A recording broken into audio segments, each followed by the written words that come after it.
जी voice over IP start करते हैं। अभी तक हमने ट्रेडिशनल टेलीफोनी को डिस्कस किया और उसके दो फेजेस को देखा, सिग्नलिंग फेज और media transmission phase. Voice over IP का इंट्रोडक्शन, अभी कुछ आइडिया तो हमने डिस्कस कर भी लिया कि it is all about converting analogue signal to digital and then packing that digital signal into an IP packet and transmitting over an IP network. This is crux of the story voice over IP. So packetized public switched telephony system, audio over an IP network, ये हमारा objective है. It provides multimedia communications over IP. Multimedia communication से मुराद अब video भी है, इसमें video communication भी possible है. Based upon IETF and ITU standards, वही स्टैंडर्ड्स जो इन गवर्निंग बॉडीज ने बना दिए, उन्हीं की बिना पे हमने ये तमाम काम करना है. उसी डायामीटर में रहते हुए operates over any IP network. कोई भी IP नेटवर्क हो, बस IPv4 या IPv6 हो, we can transmit our voice on top of that, can utilise separate paths for signalling and media. Circuit switching के अंदर जिस वायर पे सिग्नलिंग होगी उसी वायर पे आवाज जाएगी. आपके जो टेलीफोन सेट में वो दो कॉपर की वायर्स लगती हैं PTCL से आके, वही दो तारें सिग्नलिंग करती हैं और थोड़ी ही देर बाद वही दो तारें ऑडियो ट्रांसमिट करना शुरू कर देती हैं. Whereas voice over IP networks के अंदर सिग्नलिंग भी IP पैकेट्स हैं और आवाज भी IP पैकेट्स हैं. By the end of the day आपकी ट्रांसमिटिंग डिवाइस में से IP पैकेट निकल रहे हैं, जिस तरह एक PC से निकलते हैं. कुछ IP पैकेट्स अपने अंदर जो डेटा कैरी कर रहे हैं वो सिग्नलिंग डेटा है. और आई होप आपको सिग्नलिंग की 3 टाइप्स याद होंगी. कौन कौन सी थी? सुपरवाइजरी सिग्नलिंग, एड्रेस सिग्नलिंग और इंफॉर्मेशन सिग्नलिंग. ये तीनों तरह की सिग्नलिंग जब किसी डिजिटाइज्ड नेटवर्क पे होती हैं तो बिट्स की बिना पे होती हैं, सिंपल एज दैट. और वही बिट्स जब आप IP पैकेट्स में कैरी कर देंगे तो सिग्नलिंग IP पैकेट से हुई. और जब आपकी आवाज की बिट्स IP पैकेट में ट्रांसमिट होंगी तो आपका मीडिया एक्चुअली IP पैकेट के थ्रू गया. अब सिग्नलिंग भी IP पैकेट, मीडिया भी IP पैकेट. ऐसा हो सकता है ना IP नेटवर्क्स में कि एक पैकेट इस तरफ से जाए और दूसरा पैकेट इस तरफ से जाए. सो सिग्नलिंग और मीडिया एक दूसरे के साथ साथ नहीं है. हो भी सकता है कि अलग अलग जा रहे हो, क्योंकि IP पैकेट तो इसी तरह की इसकी बेस नेचर है. ऑब्जेक्टिव यही है हमारा, लो कॉस्ट ऑल्टरनेटिव तलाश करना है PSTN बेस्ड कॉलिंग का. तो वो आपने भी आइडेंटिफाई किया अभी कि गोल क्या है, चीप कम्युनिकेशन. वही यहाँ लिखा हुआ है कि वॉइस ओवर IP के इतने झंझट में जाने की मेन वजह लो कॉस्ट कम्युनिकेशन है. अब देख लेते हैं कि वॉइस ओवर IP का नेटवर्क बनाने हैं तो आपको क्या कंपोनेंट्स चाहिए. अभी हमने ट्रेडिशनल टेलीफोनी का नेटवर्क बनाने हैं तो कंपोनेंट्स देखे थे. क्या चाहिए? फोन सेट चाहिए था. क्यों चाहिए था फोन सेट? ताकि सिग्नलिंग कर लें और वो हमारी आवाज को टेल्को ग्रेड में बदलकर आवाज भी ट्रांसमिट कर दे. दोनों फेजेस का इनिशिएटर रिस्पॉन्डर. हमें मीडिया चाहिए था कनेक्टिविटी के लिए. हमें स्विच चाहिए था, वो ब्रेन है बेसिकली. हमें मल्टीप्लेक्सर चाहिए था NNI के ऊपर मीडिया को सेव करने के लिए. और हमें पावर, बैटरी पावर चाहिए थी. अब IP नेटवर्क में आपको क्या कुछ चाहिए? आपको वॉइस या वीडियो एंड पॉइंट्स चाहिए हैं. ये जो भी फ्रेंच आपके सामने लिखी हुई है, आम फहम जुबान में इसको IP फोन कहेंगे. वॉइस और वीडियो एंड पॉइंट, ये क्या है? IP फोन है. भाई फोन है, बस ये ऐसा फोन है जो आवाज को नेचुरल वॉइस से टेल्को वॉइस में बदलता है और फर्दर डिजिटाइज करता है और फर्दर पैकेटाइज करता है. ये सारा फोन करता है.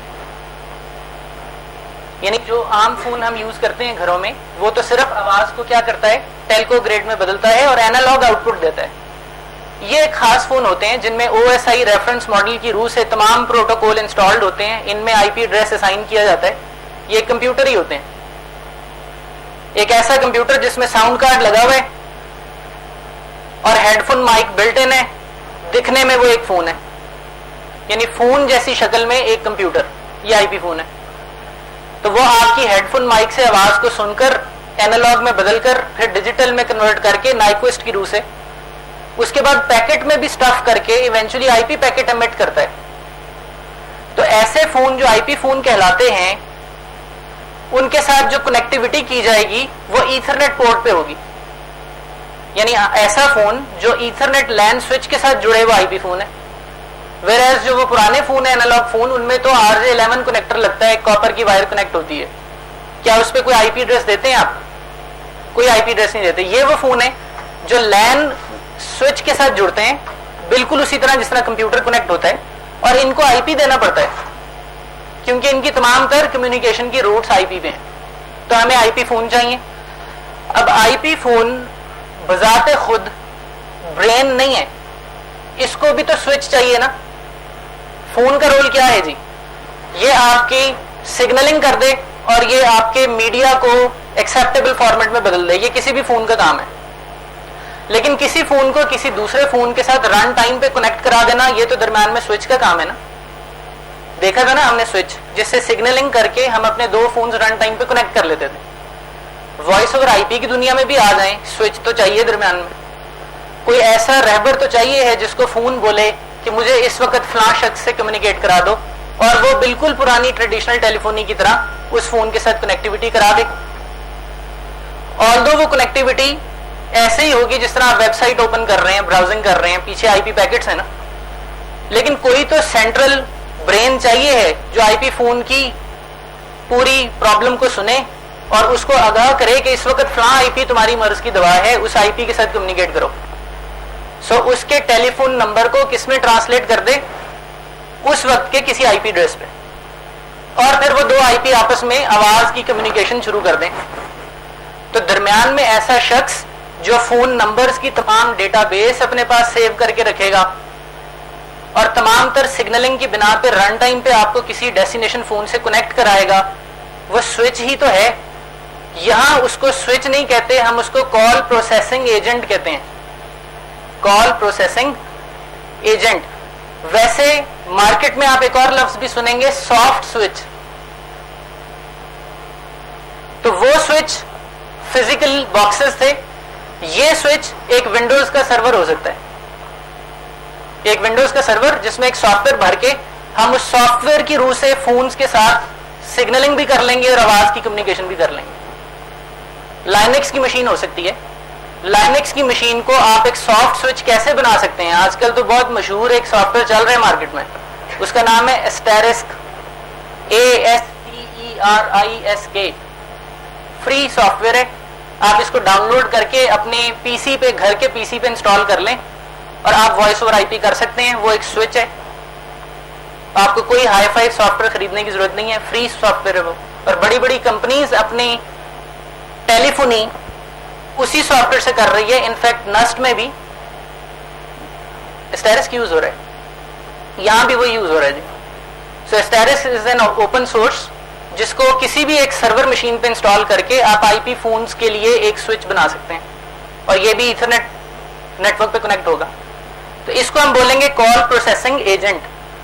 सिस्को कंपनी ने ऐसा जो सॉफ्टवेयर बनाया है उसका नाम है CUCM, Cisco unified communication manager. इसका पुराना नाम कॉल मैनेजर था, अब इसका नया नाम CUCM है। तो नाम भले कुछ भी हो किसी भी वेंडर का, उसका फंक्शन देखें क्या है। फंक्शन है उसका पास्ट में एक स्विच जैसा। तो सॉफ्टवेयरली हो रहा है तो सॉफ्ट स्विच है। तो फोन चाहिए, स्विच चाहिए,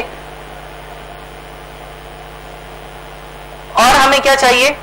नेटवर्क इंफ्रास्ट्रक्चर। कोई लैंड स्विचेस तो चाहिए ना जिनके साथ ये सारी चीजें प्लग की जाएंगी, और अगर आईपी सबनेट डिफरेंट हो तो राउटर भी चाहिए। राउटर्स एक आईपी नेटवर्क की दूसरे आईपी नेटवर्क से कम्युनिकेशन कराने का बायस, ये तो नेटवर्क की बेसिक्स में है ये डिवाइसेस।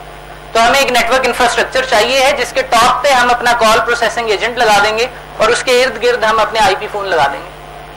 सो एक चलते हुए नेटवर्क में आप वॉइस आईपी इनेबल कर सकते हैं, एक सर्वर लगाकर और आईपी फोन जोड़कर।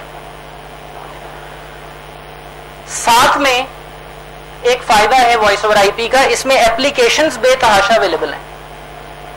एप्लीकेशन से मेरा मुराद है, कभी किसी को जरूरत पड़ी जी कि मैं अपने डेस्क पे नहीं हूं, तो एक मैसेज प्ले हो कि मैं अपने डेस्क पे नहीं हूं, आप अपना मैसेज छोड़ जाएं, आवाज रिकॉर्ड करा दें, मैं आके आपकी आवाज सुन लूंगा और आपको कॉल बैक कर लूंगा, वॉइस मेल कहते हैं इसे।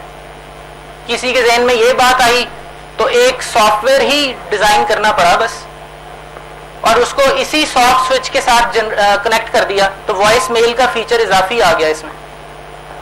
फिर जरूरत पेश आई कि हमने एक ह्यूमन रिसेप्शनिस्ट रखा हुआ है, हम क्यों ना ये मशीन से ही रिस्पांस दे दें कि आपका शुक्रिया, आपने नेक्स्ट कॉल किया, अगर आपको अपनी डिजायर्ड एक्सटेंशन मालूम है तो मिलाइए, या सिफर मिलाइए ऑपरेटर से बात करने के लिए। ऐसे मैसेजेस कंपनीज में कॉल करें तो सुनाई देते हैं ना, इनको IVR बोलते हैं, इंटरेक्टिव वॉइस रिस्पॉन्स। अब ये किसी के जहन में आया तो क्योंकि सारा सॉफ्टवेयर की दुनिया है, किसी ने बना दिया सॉफ्टवेयर और इसी के साथ जोड़ दिया। कुछ भी आप सोचें वो मुमकिन है वॉइस ओवर IP में, क्योंकि सब कुछ सॉफ्टवेयर पे हो रहा है। ट्रेडिशनल टेलीफोनी में कुछ भी नया आइडिया बिल्ट इन करना है आपको, तो आपको उसके लिए हार्डवेयर डिजाइन कराना पड़ेगा, जो टीडीएस काम था। सॉफ्टवेयर को प्रोग्राम करके उससे काम निकलवा लेना बनिस्बत एक हार्डवेयर पर्पस बिल्ट बनाने से आसान है। तो क्योंकि सॉफ्टवेयर की दुनिया है अब सारी, तो आप कोई भी सॉफ्टवेयर बनाते चले जाएं, आप अपनी वॉइस ओवर IP से नित नए फायदे उठाते चले जाएं। और इसके अंदर एक चीज आपको लिखी हुई नजर आ रही है, IPCC, जो हमारा बस थोड़ी देर के बाद मौजू भी है। IPCC stands for internet protocol based contact centre या कॉल सेंटर। तो ये IPCC क्या है? ये एक शाख है वॉइस ओवर IP की। ये एक प्रॉब्लम स्टेटमेंट का हल है जो लोगों ने सॉफ्टवेयर बनाकर वॉइस ओवर IP के ऊपर लगाकर दुनिया में पेश कर दिया। इसी तरह किसी ने कहा यार मैं फैक्स सेंड करता हूं जब यहां से न्यूयॉर्क, तो वो तो अभी भी सर्किट स्विचिंग के थ्रू जाती है, मुझे फैक्स तो सेंड करके दिखाओ IP नेटवर्क के जरिए। तो लोगों ने कहा ये कौन सा मसला है, सॉफ्टवेयर बना दिया फैक्स ओवर IP का। तो अब आप सेंड करेंगे फैक्स, लेकिन आएगी आपके ईमेल इनबॉक्स में। आप सेंड करेंगे ईमेल, लेकिन उसका प्रिंट निकलेगा फैक्स मशीन से। तो ये सारा जो एक इंटीग्रेशन का माहौल है, यूनिफिकेशन का माहौल है, ये सॉफ्टवेयर वर्ल्ड में एंटर हो जाने की वजह से नित नई वैरायटीज आपके सामने आ रही हैं। IPCC भी पूरा एक सॉफ्टवेयर का कोलैबोरेशन है जो हम थोड़ी देर में अंडरस्टैंड करेंगे। वॉइस गेटवे बहुत ही इंपॉर्टेंट कंपोनेंट है वॉइस ओवर IP की दुनिया का। कभी ऐसा हो सकता है कि हम ओवरनाइट अगले दिन सुबह उठें और पता चले जी दुनिया का हर फोन वॉइस ओवर IP हो गया।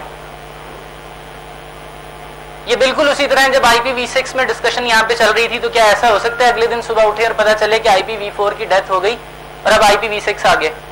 नहीं, स्मूथ ट्रांजिशन होगी। पुरानी टेक्नोलॉजी की बैकवर्ड कंपैटिबिलिटी साथ साथ काफी देर तक रहेगी। तो वॉइस ओवर IP आ गया, नस्ट में in house her phone VoIP हो गया। अब वो IP पैकेट निकालता है, लेकिन जिन लोगों के घरों में फोन लगे हुए हैं वो तो IP पैकेट नहीं समझते। क्या आपने उनसे कम्युनिकेशन ही मुनकता कर देनी है और बस आपस में कम्युनिकेट करना है? कि ट्रेडिशनल टेलीफोनी का जो इतना बड़ा नेटवर्क दुनिया में एग्जिस्ट करता है उससे भी अपना कोई नाता रखना है। अगर बैकवर्ड कंपैटिबिलिटी रखनी है, IP नेटवर्क और ट्रेडिशनल नेटवर्क के दरमियान ग्लू करना है, तो जो पुर्जा है उसको वॉइस गेटवे कहते हैं। वॉइस गेटवे वो हार्डवेयर है जिसका एक बाजू सर्किट स्विचिंग में है और दूसरा बाजू पैकेट स्विचिंग में है। ये पैकेट स्विचिंग की इंस्ट्रक्शंस को सर्किट स्विचिंग में बदलता है। तो अगर आपने अपने VoIP नेटवर्क को PTCL के नेटवर्क के साथ इंटीग्रेट करना है, तो वो आखिरी पुर्जा जो आपके नेटवर्क में लगेगा जिसके बाद PTCL आ जाएगा, वो वॉइस गेटवे है। हतमी तौर पे इसको हम बोलते हैं PSTN ब्रेकआउट, कि हमारी कॉल PSTN पे ब्रेक आउट कर गई। ये वो पॉइंट है जब कॉल ने आपका नेटवर्क छोड़ा और PSTN के हवाले हो गई। कौन सा डिवाइस है जो PSTN ब्रेकआउट करता है? उसका नाम है वॉइस गेटवे। एक साइड IP को समझती है और एक साइड सर्किट स्विचिंग को। हाँ, जिस नेटवर्क में आपको ट्रेडिशनल टेलीफोनी से बात नहीं करनी, आप ना लगाएं वॉइस गेटवे। आप सिर्फ एक कॉल प्रोसेसिंग एजेंट रखें और कुछ IP फोन रखें और आपकी टेलीफोनी स्टार्ट। अब अगर आप चाहते हैं कि यही IP फोन मोबाइल फोन पे कॉल कर दें किसी के, तो मोबाइल फोन तो भाई सर्किट स्विचिंग पे है, रास्ते में ये ट्रांसलेटर रखना पड़ेगा। तो आपको अक्सर नेटवर्क्स में वॉइस गेटवे लाजिम नजर आएगी, इसलिए हमने इसको पार्ट ऑफ VoIP कंपोनेंट्स कर दिया। अब सिग्नलिंग और मीडिया, ये दो फेजेस तो वॉइस कॉल के शुरू से चले आ रहे हैं, चाहे ग्राम बेल का वो ऑपरेटर्स क्यों ना हो, ट्रेडिशनल टेलीफोनी क्यों ना हो, और अब VoIP क्यों ना हो। कॉल के दो हिस्से हैं, पहले सिग्नलिंग होगी और वो भी 3 तरह की है, और उसके बाद आपकी आवाज थ्रू होगी। अब सिग्नलिंग IP नेटवर्क पे होगी तो कोई प्रोटोकॉल्स चाहिए हैं। IP नेटवर्क पे जो set of rules and regulations होते हैं जिससे दो लोग आपस में मुखातिब होते हैं या चिट चैट करते हैं, उसे प्रोटोकॉल कहते हैं ना। सो IP नेटवर्क्स में अगर आपने VoIP में सिग्नलिंग करनी है, वही 3 तरह की, कौन कौन सी? सुपरवाइजरी, यानी फोन उठाऊं तो टोन आए, पता चले कि स्विच है, सुपरवाइजरी सिग्नलिंग। मैं बटन दबाऊं, डिजिट्स दबाऊं तो कॉल प्रोसेसिंग एजेंट को पता लगे मैंने किससे बात करनी है, एड्रेस सिग्नलिंग। मैं किसी को फोन करूं और वो बिजी हो तो मुझे बिजी टोन मिले, इंफॉर्मेशनल सिग्नलिंग। ये तीनों काम अब IP नेटवर्क में भी तो होने हैं। इसको करने के लिए जो प्रोटोकॉल्स बनाए गए उनके ये नाम है, H.323, SIP, MGCP, SCCP. MGCP stands for Media Gateway Control Protocol, SCCP stands for Skinny Call Control Protocol, SIP stands for Session Initiation Protocol और H.323 stands for nothing. Right?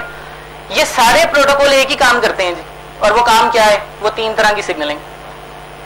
H.323 भी वही करता है जो SIP करता है, MGCP भी वही करता है जो SIP और H.323 करता है, SCCP भी वही करता है। ये बिल्कुल इसी तरह है जिस तरह आप फाइल FTP से भी एक्सचेंज कर सकते हैं और आप फाइल TFTP से भी कर सकते हैं। आप डिवाइस को कॉन्फ़िगर टेलनेट से भी कर सकते हैं, आप उसको SSH से भी कर सकते हैं, आप वेबसाइट HTTP से भी खोल सकते हैं, HTTPS से भी खोल सकते हैं। तो एक ही पर्पस के लिए मल्टीपल प्रोटोकॉल्स हो सकते हैं। इनमें से जिस प्रोटोकॉल ने बड़ी पजीराई पाई है उसका नाम है SIP। उसका नाम क्या है जी? SIP, session initiation protocol. वजह क्या है कि SIP फेमस हो गया और बाकी इतने फेमस नहीं हुए। बाकी प्रोटोकॉल्स जो हैं उनके अगर आपने सॉफ्टवेयर को एग्जीक्यूट करना है तो आपको जो हार्डवेयर या चिप या प्रोसेसर चाहिए है वो इतना लो कॉस्ट नहीं हो सकता जितना SIP के प्रोग्रामर्स ने उसको लाइट वेट बनाया है, जितना उसका हार्डवेयर सस्ता हो सकता है। SIP लाइट वेट प्रोटोकॉल है और काम वो पूरे करता है जो बाकी प्रोटोकॉल करते हैं। तो आप अगर एक IP फोन खरीदने जाते हैं मार्केट में तो आप उनसे पूछेंगे कि इस IP फोन में सिग्नलिंग करने की कौन कौन से प्रोटोकॉल के थ्रू कैपेबिलिटी है, क्या ये H.323 चारों को सपोर्ट करता है? तो वो कहेंगे जी हाँ फोन है जी, चारों को सपोर्ट करता है, 1.5 लाख रुपए का फोन है, ये ले जाएं। अब 1.5 लाख रुपए का फोन जिससे मैं सिर्फ कॉल करूंगा, इसलिए वो 1.5 लाख का है क्योंकि उसमें सारे प्रोटोकॉल्स को फैब्रिकेट किया गया, उसके कंपोनेंट्स एक्सपेंसिव है। वेयर एज आप कहें नहीं जी मुझे इतना एक्सपेंसिव नहीं चाहिए, मुझे तो सिर्फ वो SIP वाला दे दें जो सारे काम करता है, तो आपको 4,000 रुपीज में मिल जाएगा, 3,000 रुपीज में मिल जाएगा। कई चाइनीज मैन्युफैक्चरर्स ने वो बना के मार्केट में दे दिए, लेकिन अभी भी 1,000 रुपीज में है, हंड्रेड्स में नहीं आया अभी। तो SIP लाइट वेट है। Trouble shooting point of view से आप इसका मैसेज डिकोड करें तो अंग्रेजी में होता है, आम फहम अंग्रेजी में। मैं फला फोन नंबर फला IP से आ रहा हूं, मैं फला फोन नंबर फला IP की तरफ जा रहा हूं, इतना रीडेबल है। तो आपकी अगर कॉल नहीं हो रही तो आप ट्रबल शूटिंग करेंगे, क्यों नहीं हो रही? वो बहुत आसान है SIP में करना। तो SIP प्रोटोकॉल सिग्नलिंग में सबसे ज्यादा फेमस। मीडिया किसको बोलते हैं? आवाज की ट्रांसमिशन, मीडिया फेज या वीडियो। इवन आपकी आवाज तो किसमें पैक की जाएगी? IP पैकेट में। लेकिन IP पैकेट अकेला तो डेटा कैरी नहीं करता ना, उसके अंदर कई और लवाजमात हैं, TCP है, UDP है। अकेला IP पैकेट तो नहीं है जो डेटा लेके जाता है, उसमें और मैकेनिज्म्स भी शामिल हैं, TCP और UDP, जो मुख्तलिफ मर्ज की दवा है। TCP और UDP ना हो, सिर्फ IP का हेडर हो तो क्या नुकसान है बता सकते हैं? क्या मैं और आप कम्युनिकेशन विदाउट यूजिंग TCP और UDP कर सकते हैं? Why not ji? We can do it, but point is multiplexing खत्म हो जाएगी। ये जो आप एक मशीन के ऊपर MSN मैसेंजर भी चलाते हैं, स्काइप भी चलाते हैं, 10-10 वेबसाइट्स भी खोल लेते हैं, साथ में आप यूनिवर्सिटी का लर्निंग मैनेजमेंट सिस्टम भी खोल लेते हैं, एक सॉफ्ट फोन IP फोन अपने सॉफ्टवेयर बेस्ड लैपटॉप में चला लेते हैं। ये मल्टीपल एप्लीकेशंस क्यों चलती हैं एक ही आईपी पे? क्योंकि उनकी पोर्ट मुख्तलिफ होती है। पोर्ट यूनिक होना लेयर 4 की रिस्पॉन्सिबिलिटी है और वो टीसीपी और यूडीपी में ही है ये फीचर। तो मल्टीप्लेक्सिंग नहीं होगी, एक आईपी की मल्टीपल एप्लीकेशंस रीयूजेबिलिटी नहीं कर सकेंगी, इसलिए हम टीसीपी और यूडीपी का सहारा लेते हैं। और यूडीपी जो है वो डेटा को कनेक्शन लेस फेंकता है, तो जहां स्पीड चाहिए है, रिलायबिलिटी नहीं चाहिए, यूडीपी है, और जहां रिलायबिलिटी चाहिए, स्पीड पे कॉम्प्रोमाइज हो सकता है, वहां टीसीपी है। अब जब हम आवाज को स्टफ करेंगे तो आईपी का हेडर भी लगेगा, लेयर 4 का हेडर भी लगेगा, और लेयर 4 में किसका हेडर लगेगा? टीसीपी का नहीं, यूडीपी का, क्योंकि हमें स्पीड चाहिए है, इस दफा ज्यादा स्पीड चाहिए है, रिलायबिलिटी सेकेंडरी पर्पज है। क्योंकि अगर मैं कोई आवाज भेज रहा हूं और वो आपको 5 सेकंड के दौरानिये से मिलती है, वक्फे से मिलती है, तो फिर एनॉइंग हो जाएगा नेटवर्क, टीसीपी स्लो कर देगा। इसलिए हम यूडीपी को प्रेफरेंस देंगे अपनी आवाज को गुजारने के लिए, क्योंकि वो स्पीडिएस्ट मोस्ट पॉसिबिलिटी है।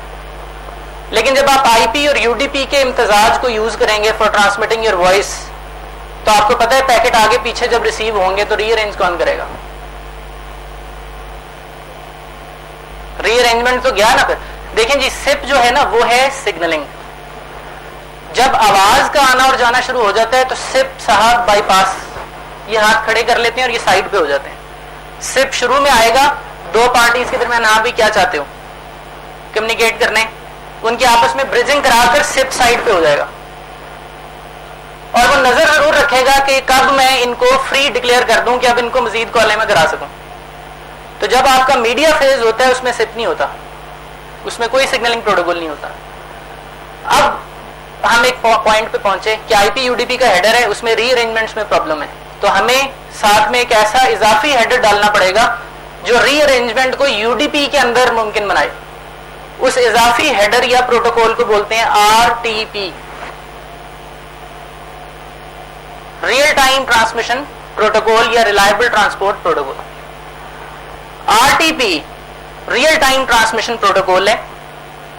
ये यूडीपी के साथ मिलकर के आपकी आवाज के रीअरेंजमेंट को पॉसिबल बनाता है, बिल्कुल उसी तरह जिस तरह टीसीपी सीक्वेंसिंग करता है, आरटीपी भी सीक्वेंसिंग करता है। ये हर आवाज के पैकेट पे एक मोहर लगा देता है कि ये पहला है, ये दूसरा है, ये तीसरा है, ये चौथा है, ये पांचवा है। अब आवाज एक ऑर्डर में नहीं भी आती तो रीअरेंजमेंट मुमकिन है। ये मेन काम है आरटीपी का। दूसरा काम आरटीपी का है टाइम स्टैंपिंग। अगर मैं एक आवाज को एक खास वक्फे के साथ सेंड कर रहा हूं तो रिसीविंग साइड के ऊपर भी वो उसी पेस और पॉजेस के साथ प्ले होनी चाहिए। तो वो जो नेचुरल पॉजेस हैं आवाज के, वो as it is transmitting side पे दोबारा प्ले हो, इसके लिए टाइम स्टैंप की रिकॉर्डिंग ये भी आरटीपी करता है। तो हम कह रहे थे ना वो एक बिग एलिफेंट को पैक कर रहे थे स्मॉल साइज क्लोथ्स में, वो स्मॉल साइज क्लोथ सब कौन से हैं? इनमें वाकई वो हाथी बंद हो जाएगा, क्योंकि ये आईपी नेटवर्क की वीकनेस को ओवरकम करने के लिए एक रिसर्च एड ऑन के तौर पे आया। आरटीपी दो रंगों में हो सकता है, ये सादा भी यूज हो सकता है, कंप्रेस्ड आरटीपी भी हो सकता है, कंप्रेस्ड आरटीपी और सिक्योर आरटीपी भी हो सकता है। आरटीपी का हेडर 12 बाइट्स का इजाफा कर देता है हेडर साइज में। आईपी के हेडर का क्या साइज है? 20 बाइट्स V4। इसी तरह यूडीपी के हेडर का क्या साइज है? 8 बाइट्स। आरटीपी के हेडर का साइज है अनदर 12 बाइट्स। तो कुल मिलाकर 40 बाइट्स का ओवरहेड हो गया। अगर आप इन इजाफी 12 बाइट्स को स्क्वीज करना चाहते हैं ताकि ओवरहेड कम हो जाए, तो आप आरटीपी का कौन सा वर्जन यूज कर सकते हैं? CRTP, compressed RTP. ये उस 12 बाइट्स को 2 to 4 बाइट्स पे स्क्वीज करके ले आएगा वैन जैकॉब्सन एल्गोरिथम के थ्रू। अब क्योंकि आरटीपी में आपकी रियल वॉइस जा रही है, तो कुछ ऐसे इदारे तो कहेंगे कि इस आवाज को रास्ते में कोई सुन तो नहीं लेगा, क्योंकि पैकेट स्विच नेटवर्क तो शेयर्ड है, सिक्योरिटी कंसर्न्स। तो जी बाय डिफॉल्ट तो सुन लेगा। किसी ने भी आईपी पैकेट्स को रास्ते में से पिक कर लिया तो वो आवाज को प्ले करके उसकी ऑडियो फीड को रिट्रीव कर सकता है, टैपेबल है। अब अगर आपको ये कंसर्न है तो आप इसका कौन सा वर्जन यूज कर लें? SRTP। SRTP पब्लिक की इंफ्रास्ट्रक्चर पे चलता है, सर्टिफिकेट्स की बेस पे। Digital certificates. सो आपकी आवाज इनक्रिप्ट हो जाती है, अब कोई नहीं सुन सकता। लेकिन ये विश लिस्ट है, ये बेयर मिनिमम है, इसके बगैर वीओआईपी नहीं होगा। इसके साथ ही साथ एक और प्रोटोकॉल है विच इज आरटीसीपी। ये है कंट्रोल प्रोटोकॉल। ये साथ साथ पैरेलल एक वॉइस कॉल की क्वालिटी के बारे में आगाही देता रहता है कि इस वक्त पैकेट कितने ड्रॉप हो रहे हैं, नेटवर्क में डिले कितना जा रहा है। सो ये वॉइस कॉल की क्वालिटी रीडिंग साथ साथ करता रहता है आरटीसीपी। सो अगर हम देखें एक वीओआईपी कॉल को, तो वीओआईपी कॉल के ये फेजेस हैं। क्या इसमें फेजेस 3 हो गए 2 से? बाहिर लग रहा है फेजेस तो वॉइस कॉल के 2 ही थे ना, सिग्नलिंग फेज था और मीडिया ट्रांसमिशन फेज था। यहां लग रहा है 3 है, ऐसा नहीं है। सिग्नलिंग फेज किस पे होगा? इनमें से किसी शख्स के थ्रू, और इसका काम सिर्फ क्या है कि कॉलर स्विच को ये बता दे कि मैंने किससे कम्युनिकेट करना है, मेरा उससे राब्ता कराओ, और अगर वो अवेलेबल नहीं है तो आपको मुतला कर दिया जाए और आप जो फोन नंबर दें उस फोन नंबर को रिकॉग्नाइज कर लिया जाए। ये तमाम सिग्नलिंग्स कराना किसका काम है? इन चारों का। लेकिन इनमें से फेमस कौन हुआ? SIP, because of light weight in nature. ये जो हिस्सा आपको नीचे नजर आ रहा है, इस दोनों को इकट्ठा आप मीडिया फेज समझिएगा। Yes, this is your voice, this is your voice. IP packet with an IP header, UDP header, RTP header and then those bits which are your voice. लेकिन साथ साथ एक parallel traffic sergeant to and fro movement कर रहे जो उस आवाज की क्वालिटी पे नजर रखे हुए, और वो उन प्रोटोकॉल्स को फीडबैक देगा जिन्होंने क्वालिटी ऑफ सर्विस देनी है कि कॉल की ऑन ग्राउंड क्या कंडीशन जा रही है, ताकि वो प्रोटोकॉल्स उसको ट्रीटमेंट दे सकें। सो आरटीसीपी एक जेली फीचर है आरटीपी का, जो क्वालिटी रीडिंग्स को साथ साथ रीड कर रहा होता है। वीओआईपी का प्रोटोकॉल डेटा यूनिट। अब एक वीओआईपी का पैकेट ओएसआई रेफरेंस मॉडल की रूह से दिखने में कैसा कैसा हो सकता है। वॉइप के पैकेट्स कितनी तरह के हैं? 2 तरह के हैं, या सिग्नलिंग है या ऑडियो है या वीडियो यानी मीडिया। अगर सिग्नलिंग पैकेट है तो सिग्नलिंग कौन कर सकता है? सिप। सिप का पैकेट लेयर 2 पे देखें तो या frame relay, PPP, HDLC, ATM, SONET, ethernet, layer 2 पे किसी का भी हेडर उसके शुरू पे जुड़ा हुआ होगा। लेयर 3 पे जरूर आईपी का हेडर होगा। लेयर 4 पे टीसीपी या यूडीपी, इन दोनों में से किसी का भी हेडर हो सकता है। हम क्यों टीसीपी कह रहे हैं कि वीओआईपी में भी इस्तेमाल होता है? क्योंकि अभी हम किसकी बात कर रहे हैं? सिग्नलिंग की। तो सिग्नलिंग मुख्तलिफ तरीके से मुख्तलिफ प्रोटोकॉल्स के जरिए हो सकती है, बट दरमियान में टीसीपी या यूडीपी और आईपी हेडर तो कॉन्टिन्यूसली रहेंगे। लेयर 2 के हेडर लेयर 2 के मुताबिक बदल सकते हैं। इसी तरह अगर आप सिग्नलिंग मीडिया की बात करें तो मीडिया में पहले आरटीपी का हेडर 12 बाइट्स का और फिर यूडीपी ही होगा, टीसीपी नहीं होगा, 8 बाइट्स का। फिर आईपी का हेडर होगा 20 बाइट्स का। तो इतना हिस्सा मिला के कितना हेडर हो गया? 40 बाइट्स। और उसके और ऊपर अभी ये वाला हेडर लगना है। ये डिपेंड करता है कौन सी टेक्नोलॉजी है, वैसा हेडर अटैच किया जाएगा। वॉइस ओवर आईपी में क्या स्टेप्स हैं जी? एनालॉग वॉइस को डिजिटाइज किया जाता है। पहले तो नेचुरल वॉइस को पल्स एम्पलीट्यूड मॉड्यूलेशन के जरिए किसमें ट्रांसलेट किया जाता है? 4 किलोहर्ट्ज में टेल्को ग्रेड किया जाता है। टेल्को ग्रेड करने के बाद उसको नाइक्विस्ट थ्योरम के जरिए क्या किया जाता है? डिजिटाइज। अब डिजिटाइज करने के फौरन बाद क्या बन सकता है? पैकेट। लेकिन एक फेज दरमियान में और है कंप्रेशन का।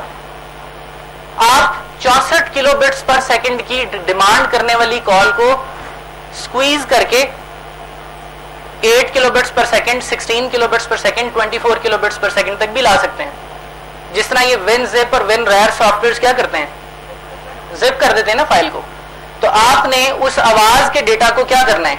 जिप। यहां विन जिप वगैरह तो नहीं होंगे, यहां पे जो टूल्स या टेक्निक्स होंगी उनको हम बोलेंगे कोडेक्स, कोडर्स या decoders, digital signal processing.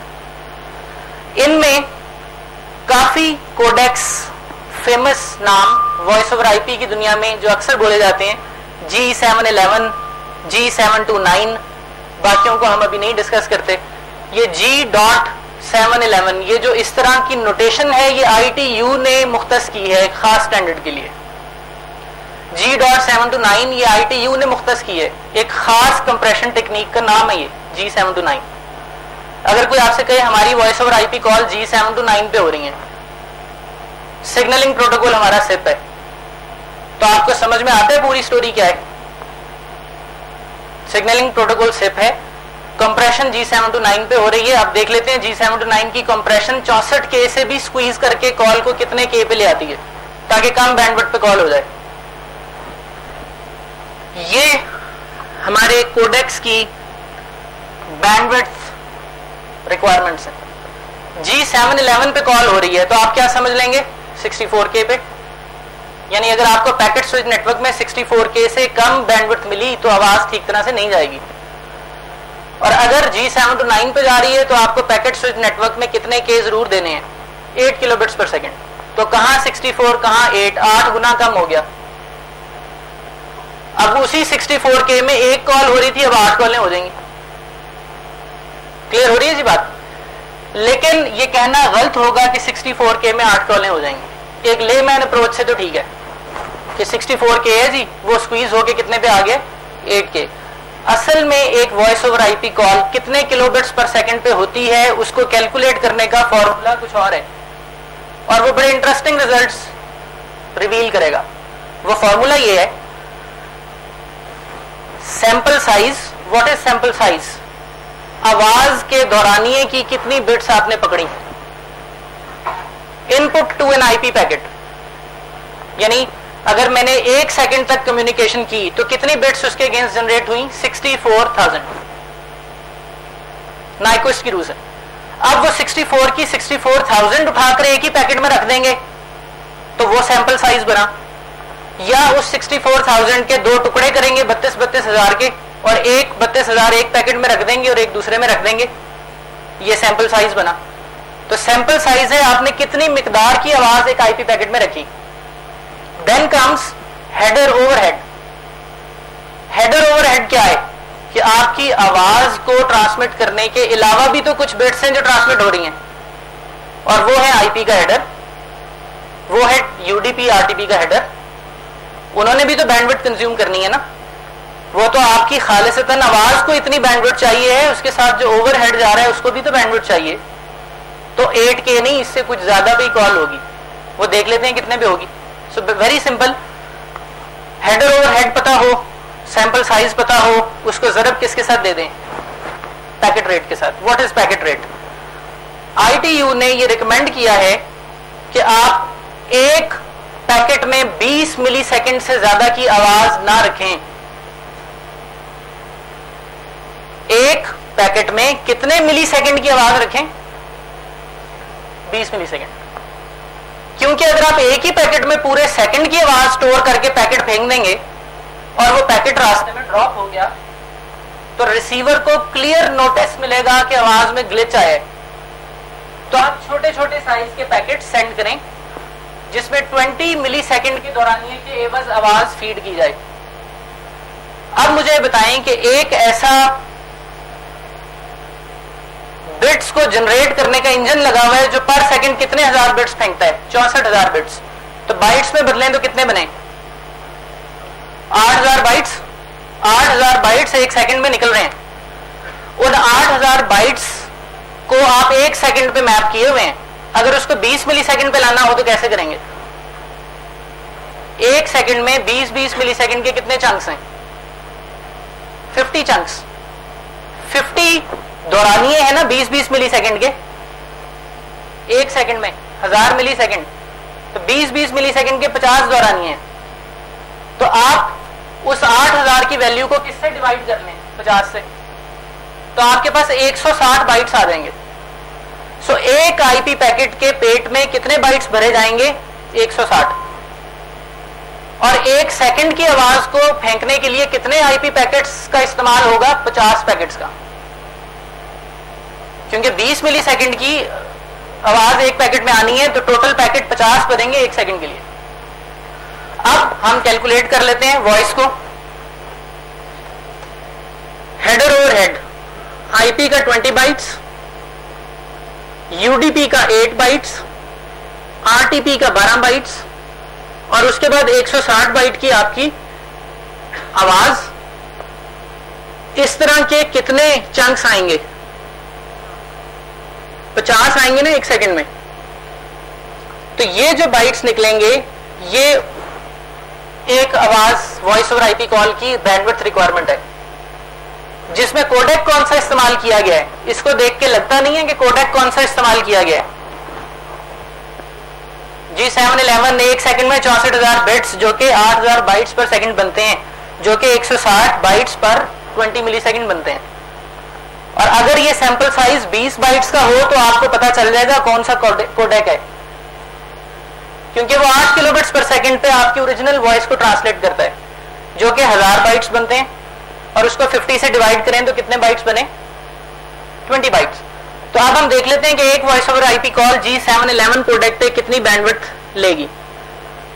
20 plus 20 40 plus 160 200 into 50, ये बाइट्स हैं। अब इनको किस में बदलना है? बिट्स में। तो वो 64K पे नहीं जी, 80K पे कॉल होगी। एक कॉल 64K पे नहीं 80K पे होगी। तो 64 एग्जैक्टली तो आवाज के गुजरने के लिए चाहिए है, आपने हेडर कहां से गुजारना है? 80K चाहिए। इसी तरह G729 हो तो सिंपली फर्क किधर आ जाएगा? यहां पे कितने बाइट्स का सैंपल है? 20 बाइट्स का। So it becomes 60 bytes into 50 multiplied by 8। तो कितने किलोबिट्स पर सेकंड पे एक कॉल होगी? 24 किलोबिट्स पर सेकंड पे। तो हम कहते हैं कि एक वॉइस कॉल कम से कम 8 किलोबिट्स पर सेकंड पे होगी। लग तो नहीं रहा, वो तो 24 किलोबिट्स पर सेकंड पे होगी। अच्छा, अब मजीद स्क्वीज करना है तो वो आ जाएगा कंप्रेस्ड आरटीपी, जो आरटीपी के हेडर के 20 बाइट्स को स्क्वीज करके कितने पे ले आएगा? 2 बाइट्स या 4 बाइट्स पे। तो जब ये वाला हिस्सा स्क्वीज होके कम होगा तो ओवरऑल बैंडविड्थ रिक्वायरमेंट में फर्क नहीं पड़ेगा। तो वो फिर फर्दर विश लिस्ट है। बहरहाल इस चीज की बेस पे हमने अंडरस्टैंड किया कि एक वॉइस ओवर आईपी कॉल की एनाटमी क्या है। Voice over IP call sensitive है, कुछ चीजों का ख्याल रखना है आपने, और वो चीजें क्या है? लेटेंसी। ITU रिकमेंड करता है कि जब मैं यहां से बोलूं और आवाज दूसरी तरफ पहुंचे तो 150 मिली सेकेंड से ज्यादा का वक्त ना लगे। अगर इससे ज्यादा डिले के साथ आवाज मौसूल हो रही है तो ये डिग्रेडेड वॉइस है, ये एज पर स्टैंडर्ड नहीं है। अब इंटरनेट पे तो कुछ ऐसे रूट्स हैं जिनका वैसे ही डिले 150 मिली सेकेंड से ज्यादा है, तो वो फेवरेबल नहीं है फॉर वॉइस ओवर आईपी। इसी तरह जिटर होता है, एक पैकेट के दूसरे पैकेट के साथ आमद में फर्क। जिटर, अगर पहला पैकेट और दूसरा पैकेट 5 मिली सेकेंड के दौरानिये पे आए और फिर तीसरा पैकेट 10 मिली सेकेंड के दौरानिये पे आया तो इनके दरमियान जिटर है, फर्क है इंटर पैकेट अराइवल में। ये जिटर भी जो है ये 20 मिली सेकेंड से ज्यादा नहीं होना चाहिए। अगर इंटर अराइवल रेट 20 मिली सेकेंड से ज्यादा हो जाए तो वॉइस का नेटवर्क मौजूद नहीं है। ये हम इसलिए देख रहे हैं कि VoIP ठीक चलेगा तो कॉन्टेक्ट सेंटर ठीक चलेगा। इसी तरह बैंडविड्थ रिक्वायरमेंट है, पैकेट लॉस 1% से ज्यादा नहीं होना चाहिए। रिलायबिलिटी और सिक्योरिटी ये मस्ट है, क्योंकि इस नेटवर्क के ऊपर रियल टाइम कम्युनिकेशन होनी है। वॉइस ओवर आईपी कॉस्ट और एप्लीकेशंस पे क्या इफेक्ट डालता है? कॉस्ट कम कर देते हैं तो टोल बाईपास करके। टोल क्या होता है? जितनी दूर आप जाएंगे उतना ज्यादा टैक्स पे करेंगे आप। ये तो रोड्स पे भी है। इसी तरह ट्रेडिशनल टेलीफोनी में भी है, जितनी दूर जाएंगे उतना ज्यादा टैक्स पे करेंगे, उतनी महंगी कॉल होगी। ये टोल को बाईपास कर देता है, फ्लैट रेट। इसी तरह रिड्यूस्ड नेटवर्क कॉस्ट्स, क्योंकि अब एक ही नेटवर्क है, दो अलग-अलग नहीं लेके चलने। Have lower move and delete costs, reduced site preparation time and supports network conversion. सारी चीजें अब आ जाए आईपी नेटवर्क पे, ये उसकी तरफ एक स्टेप है। एप्लीकेशन वॉइस ओवर आईपी की क्या है? वॉइस ओवर आईपी एक टेक्नोलॉजी है, इससे फायदा क्या क्या उठाया जा सकता है? इससे दो लोग आपस में फोन कॉल कर सकते हैं, सस्ती वाली। इसके थ्रू कंपनीज फायदा उठा सकती हैं। क्या बना करके? Contact centre. क्या वॉइस ओवर आईपी से पहले कॉन्टेक्ट सेंटर नहीं होते थे? देख लेते हैं अभी। तो कॉन्टेक्ट सेंटर जिसको हम देखने जा रहे हैं वो वॉइस ओवर आईपी की एक ऑन टॉप ऑफ इट एक लेयर है। अगर वॉइस ओवर आईपी निकाल दें तो आईपी कॉन्टेक्ट सेंटर कोलैप्स कर जाएगा। व्हीकल है वॉइस ओवर आईपी जिसपे कॉन्टेक्ट सेंटर आईपी वाले आजकल चल रहे हैं। सो अंडरस्टैंडिंग कॉन्टेक्ट सेंटर, ये कॉन्टेक्ट सेंटर कहां से सामने आ गए, ये इख्तरा किधर से आ गई, और ये दो नामों से मार्केट के अंदर फेमस है, कॉन्टेक्ट सेंटर और कॉल सेंटर। ये बहुत बड़ी डिबेट है, इनमें फर्क क्या होता है, आप ही बता दें क्या फर्क होता है। What is the difference between contact centre and call centre?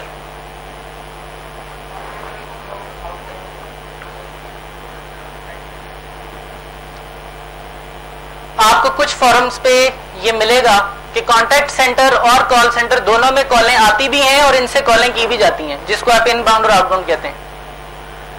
हमारा आज का टॉपिक कॉन्टेक्ट सेंटर है, सिस्को की प्रोडक्ट। इसमें आउटबाउंड कॉलिंग की ऑप्शन है, इसमें आउटबाउंड डायलर है जिससे आप कैंपेन चला सकते हैं। सो कॉन्टेक्ट सेंटर और कॉल सेंटर में ये फर्क पुख्ता नहीं है कि कॉल सेंटर में कॉलें आती भी हैं और कॉल सेंटर से लोगों को भी कॉल की जाती है मार्केटिंग करने के लिए, और कॉन्टेक्ट सेंटर में ऐसा नहीं है। इन दोनों में कॉलिंग लोग भी करते हैं और इनसे लोगों को भी की जा सकती है। कॉल सेंटर में जो कॉल आती है वो सिर्फ टेलीफोनिक कॉल होती है, या कॉल सेंटर से जो कॉल की जा सकती है वो सिर्फ वॉइस कॉल होती है। कॉन्टेक्ट सेंटर में राब्ता वॉइस कॉल के अलावा भी किया जा सकता है, ईमेल करके, मल्टी चैनलिंग। आप वहां पे बैठे हुए रहनुमा लोगों को राब्ता कर सकते हैं ईमेल करके भी, वो भी उसी सिस्टम में इन होगी। आप उनको उनकी वेबसाइट से जाकर लाइव चैट के जरिए पकड़ लें, तो ये एक और तरीका है कॉल सेंटर में लैंड होने का। Not only voice call but using more channels, ये सपोर्ट है या ये फीचर्स हैं जो कॉल सेंटर को किस में बदल देते हैं, कॉन्टेक्ट सेंटर में। और हमारा जो डिस्कशन है वो कॉन्टेक्ट सेंटर है, उसमें सिर्फ आवाज का आना ही वाहिद तरीका नहीं है जिससे आपका कस्टमर आएगा, उसमें ईमेल से भी कस्टमर आ सकता है, और उसमें वेबसाइट के जरिए भी लोग इंक्वायरी लेने आ सकते हैं कि नस्ट की वेबसाइट पे कोई है, उसको समझ में नहीं आ रहा कि कौन सा कोर्स कहां पड़ा हुआ है, तो वहां लाइव चैट के आइकन है, क्लिक करे, एजेंट एलोकेट हो जाएगा और वो उसको फॉलो मी ब्राउजिंग कराएगा कि मेरे साथ मिलके देखो कि कौन सा कोर्स कहां पे है। तो ये इजाफे हैं, ये एक और ऑन टॉप तरीके हैं जिनसे आप एजेंट्स तक पहुंच सकते हैं। क्यों लगाती हैं कंपनीज कॉन्टेक्ट सेंटर? अगर किसी ने सिम बेची है, टेलीनॉर ने, वारिद ने, तो वो सिम आपको पता है ना आजकल एक्टिवेटेड नहीं होती। पीटीए का कानून है कि आपको सिम अपने कॉल सेंटर पे या कॉन्टेक्ट सेंटर पे कॉल करके एक्टिवेट करानी है, तो तब वो चालू होगी, और उस पर बताएंगे आप अपना एनआईसी नंबर, अपना मदर्स नेम, अपना एड्रेस एंड सो ऑन। बड़ी लंबी चौड़ी वेरिफिकेशन होगी। इसको तमाम जीएसएम ऑपरेटर्स कहते हैं फर्स्ट कॉल एक्टिवेशन, FCA। अब अगर आपके पास कोई ऐसा नेटवर्क ही नहीं है जिसपे आप लोगों की कॉल को सुन करके उनकी सिम को एक्टिवेट करें, तो आप बिजनेस नहीं लूज कर जाएंगे। तो ये मैंडेटरी नेटवर्क है अब जो किसी भी जीएसएम ऑपरेटर को आज लाजमन लगाना है, क्योंकि उनका रेवेन्यू शुरू ही तब होना है जब सिम एक्टिवेट होनी है। तो पहले कॉन्टेक्ट सेंटर या कॉल सेंटर को कंपनीज ओवरहेड समझती थी कि यार ऐसे ही लगाया हुआ है, वैल्यू एडेड फीचर है, बस कोई इसका मुनाफा नहीं है। अब ये रेवेन्यू या प्रॉफिट जनरेटिंग सेंटर है, इसके बगैर गुजारा नहीं है।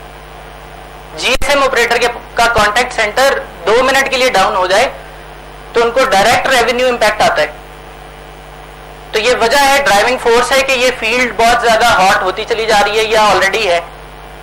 इसी तरह मुझे अपने बैंक अकाउंट का स्टेटस मालूम करना है जब मैं मोटरवे पे ड्राइव कर रहा हूं, तो फोन करके अपने कॉन्टेक्ट सेंटर को अपना अकाउंट नंबर फोन से बताऊंगा और मुझे आवाज की शक्ल में बता देगा कि इतना बैलेंस है। मेरी यूनिवर्सिटी में रिजल्ट आ चुका है और मैं लाहौर से या इस्लामाबाद से अपने होम टाउन में जा रहा था, और अब पता चला दोस्त की कॉल आई है, रिजल्ट आ गया। तो मेरे पास तो अब सिर्फ फोन है, इंटरनेट तो नहीं है। मैं देखना चाहता हूं मैं पास हूं या फेल हूं, तो मैं अपने कॉन्टेक्ट सेंटर फोन करूं, आपका रिजल्ट की डेटाबेस को कॉन्टेक्ट सेंटर से जोड़ दिया जाए, आप रोल नंबर अपना लिखें, वो आपको बता दे पास हैं या फेल हैं। तो ये कस्टमर नीड्स हैं। इन तमाम नीड्स को सर्व करने के लिए सोल्यूशन क्या है? कॉन्टेक्ट सेंटर की क्या आप ह्यूमंस को बिठाएं जिनको ट्रेनिंग दे दें किसी एक खास चीज पे, और उन तक रसाई मुख्तलिफ तरीकों से अवेलेबल कर दें। लोग उनको ईमेल करके उनसे रहनुमाई ले लें, फोन करके रहनुमाई ले लें। ये जो कॉन्सेप्ट है कहलाता है contact centre. Contact centre traditionally भी एग्जिस्ट करते थे। 17 का अभी तक कुछ हिस्सा traditional telephony contact centre approach पे है। क्या कंपोनेंट्स हैं जो कॉन्टैक्ट सेंटर बनाने के लिए चाहिए? पहले ट्रेडिशनल कॉन्टैक्ट सेंटर देख लेते हैं। 3 चीजें चाहिए। आपको एक फोन चाहिए, एनालॉग फोन जो घर में होता है। एक आपको बॉक्स चाहिए जिसको बोलते हैं ACD। ACD stands for automatic call distribution box, automatic call distribution. बजाहिर ये एक स्विच है। ये क्या है? एक वो स्विच जो ट्रेडिशनल टेलीफोनी में पड़ा था, जिसके साथ फोन जाके कनेक्ट होता है, ये स्विच है। लेकिन ये स्विच कॉल के आने पर, क्योंकि इसको जो कोई भी बंदा कॉल करेगा वो डेस्टिनेशन का फोन नंबर नहीं बताएगा, वो तो एक ही नंबर पे कॉल करेगा 17। वो ये तो नहीं कहेगा मैंने फलां शख्स से बात करनी है, वो तो 17 पे कॉल मिला देगा। अब 17 पे आने वाली कॉल को किसके साथ ज्वाइंट करना है, ये तो 17 से नहीं पता लग रहा ना, क्योंकि सारे ही लोग किसको कॉल किए जा रहे हैं? 17 को। सो इस स्विच में फर्दर कैपेबिलिटी ये होती है कि ये एक ही फोन नंबर के against multiple different phone numbers के साथ आपका राब्ता मुमकिन बनाता है रन टाइम पे। जिस तरह के एक ACD के पीछे एक बैठा हुआ होता है एजेंट, जिसके पास क्या होता है? एक फोन सेट। अब ACD के पीछे 1000 एजेंट बैठे हो सकते हैं 17 के नेटवर्क में। सो अगर 17 पे कॉल आएगी तो इस ACD ने ये देखना है कि ये जो कॉल आई है, इस कॉल से पहले ये तासुर तो नहीं, ये चाहता क्या है? तो एक मैसेज बोलेगा। क्या आप ब्रॉडबैंड कनेक्शन के बारे में इतला लेना चाहते हैं? क्या आप लैंडलाइन कनेक्शन के बारे में मालूम करना चाहते हैं? या आपके टेलीफोन लाइन में कोई डिस्टर्बेंस है जिसके बारे में आप पूछना चाहते हैं? तो कॉन्सेंट ले लेता है पहले वो। आप 1 2 3 4 मिलाकर कॉन्सेंट दे देते हैं। उसकी बिना पे फिर ये फाइंड करता है कि कौन सा शख्स मेरे पास इस वक्त मौजूद है जिसके साथ मैं इसका राब्ता कराऊं। इस कैपेबिलिटी को क्या बोलते हैं? क्यूइंग। और अगर सारे एजेंट बिजी हों तो ये आपको अपने पास थोड़ी देर के लिए रोक के रखता है और आपको म्यूजिक वगैरह सुनाता रहता है ताकि आप बोर ना हो। और जैसे ही कोई शख्स अवेलेबल होता है ये आपको उसके साथ क्या कर देता है। सो ये एक स्विच ही है लेकिन विद वैल्यू एडेड ऑप्शंस, कि ये लोगों से उसका कॉन्सेंट लेकर उसको राइट मैच के साथ बात कराता है। अब अगर ये सर्किट स्विच्ड है तो इसमें आईपी का कोई कॉन्सेप्ट नहीं है। एनालॉग फोन लाइन से कॉल आ रही है, आगे भी एनालॉग फोन कनेक्शंस हैं, बस इस डब्बे को कॉन्फ़िगर ऐसे किया हुआ है कि वो अंदर से किसी कैसेट प्लेयर से आवाज सुना देता है। कॉल राउटिंग ऑप्शंस, बड़ी इंपॉर्टेंट चीज की जानिब हम बढ़ रहे हैं अब। कॉल राउटिंग, कॉल सेंटर की जान है कॉल राउटिंग। अगर किसी कंपनी के कॉल सेंटर 2 डिफरेंट लोकेशंस पे हैं तो हो सकता है कि दिन के किसी वक्त पे यहाँ 100 लोग हों एम्प्लॉइज बैठे हुए और यहाँ पे 50 हों, और दिन के किसी वक्त यहाँ 100 हों और यहाँ 50 हों। तो आप चाहेंगे कि आपका टेलको ऑपरेटर आपको कॉल दिन के किसी वक्त इधर 100 फेंके और इधर 50 फेंके, और दिन के किसी वक्त स्वैप हो जाए, इधर 50 आनी शुरू हो जाए और इधर 100। तो पुराने वक्तों में जो कॉल सेंटर थे उनमें आपको ये तब्दीली कराने के लिए वारिद टेलीकॉम को, मोबिलिंग को किससे राब्ता करना पड़ेगा? अपने कैरियर से, कि यार अब राउटिंग को यूं बदल लें, अब राउटिंग को यूं बदल लें, उनके बंदे अवेलेबल नहीं है, कल होगा जी। तो आपका बिजनेस लॉजिक जो है वो फौरन से अप्लाई नहीं होता, और कॉल को रूट करने का कंट्रोल आपके पास नहीं होता। ये पुराने कॉल सेंटर थे, इनको बोलते थे एलोकेशन स्क्रिप्ट्स, जो किसके कंट्रोल में होते थे? कैरियर के। जिस तरह आप ये देख लें कि डिफरेंट डिस्ट्रीब्यूशंस हैं। अब अगर आप ये चाहते हैं कि लाहौर के अंदर अगर कॉल लोड ज्यादा हो गया तो लाहौर से कॉलें इस्लामाबाद ट्रांसफर कर दी जाएं, क्योंकि वहां पे कुछ एजेंट्स फारिग बैठे हुए हैं, तो आपको लाहौर और इस्लामाबाद के ACDs को खुद अपने ताई आपस में भी तो जोड़ना पड़ेगा। तो इस तरह अगर आपके 10 सिटीज के अंदर कॉन्टैक्ट सेंटर हैं और आप चाहते हैं कि इधर के रिसोर्स फारिग बैठे हैं और कराची में लोड ज्यादा आ गया, तो इसका लेफ्ट ओवर किधर आना शुरू हो जाए, तो आपको अपना ताना बाना नेटवर्क का बुनना पड़ेगा, जो बड़ा कॉम्प्लेक्स नेटवर्क था और उसकी कॉस्ट बहुत ज्यादा थी। आईपी कॉन्टैक्ट सेंटर ने क्या किया? आईपी कॉन्टेक्ट सेंटर ने क्या किया? क्या वजह है कि लोग आईपी कॉन्टेक्ट सेंटर में शिफ्ट कर रहे हैं? दो वजूहात हैं। आप TDM technology, circuit switching technology को किस में बदलना चाहते हैं? पैकेट स्विचिंग में। वजह क्या है कि अब लाहौर, कराची, इस्लामाबाद अगर आपके कॉल सेंटर्स हैं तो प्राइवेट वैन तो होगा ही ना, उस वैन से कॉल एक सेंटर से दूसरे सेंटर में शिफ्ट कर देंगे आईपी नेटवर्क की फ्लेक्सिबिलिटी को एंजॉय करते हुए। प्लस अब क्या हो सकता है, XYZ ऑपरेटर ऑफ पाकिस्तान की कॉल XYZ ऑपरेटर नहीं खुद हैंडल करता, वो आगे हम जैसी किसी कंपनी को दे देता है। हम इन्वेस्टमेंट करके किसी गुमनाम जगह के ऊपर एक कॉल सेंटर का सेटअप कर लेते हैं और बज़ाहिर आप उन्हीं को कॉल करते हैं, लेकिन उनके रिसोर्स नहीं है जो जवाब देते हैं, वो हमारी कंपनी के हैं। आउटसोर्सिंग। क्योंकि ये इतना फ्लेक्सिबल है, आईपी नेटवर्क है ना, आपने जस्ट राउटिंग कनेक्शन आप करना है, राउटर्स लगाने हैं, स्विचेस लगाने हैं, लैन वैन बनाने हैं, अब आप वहां से कॉलें देना शुरू कर दें उनको। सो आउटसोर्सिंग की वजह से हम आईपी कॉन्टेक्ट सेंटर की तरफ जा रहे हैं। सो आईपी इनेबलमेंट से क्या हुआ, integrating geographically distributed workforces, reduced network costs, simplified application integration and smooth migration from TDM. Hosting and outsourcing, predictable cost structure, reduced capex. आप capex और opex में फर्क हम सबको पता होगा। capex क्या होता है, किसी बिजनेस को स्टार्ट करते वक्त फर्स्ट टाइम जो पैसा लगता है, और opex क्या होता है, जो उसका मंथली रेकरिंग कॉस्ट होती है। तो अब अगर मैं खुद अपना कॉल सेंटर लगाऊं बीइंग XYZ सर्विस प्रोवाइडर, तो मुझे एक हैवी केपेक्स इन्वेस्ट करना पड़ेगा। और अगर किसी कंपनी ने खुद इन्वेस्टमेंट कर रखी है, उसने सेटअप बना लिया है, तो हम उन्हीं के बंदों को यूज करके फौरन से अपनी कॉलें उनसे आंसर करानी शुरू करें, आउटसोर्सिंग। तो मेरा कैपेक्स कम। अब पेज भी उन्होंने देखनी है, मैंने एक monthly lump sum amount being XY operator उन्हें दे देनी है, और वो जाने उनका काम जाने, आईटी भी वही देखें। सिस्को कंपनी ने इस चीज का एक हल दिया है और उस प्रोडक्ट का नाम है IPCC, सिस्को IPCC, नाम भी यही है, आईपी कॉन्टेक्ट सेंटर। ये सारा सॉफ्टवेयर दुनिया का नाम है, इट्स ऑल अबाउट सॉफ्टवेयर। इसके सॉफ्टवेयर तीन तरह से आते हैं, एक्सप्रेस, एंटरप्राइज और होस्टेड। एक्सप्रेस सॉफ्टवेयर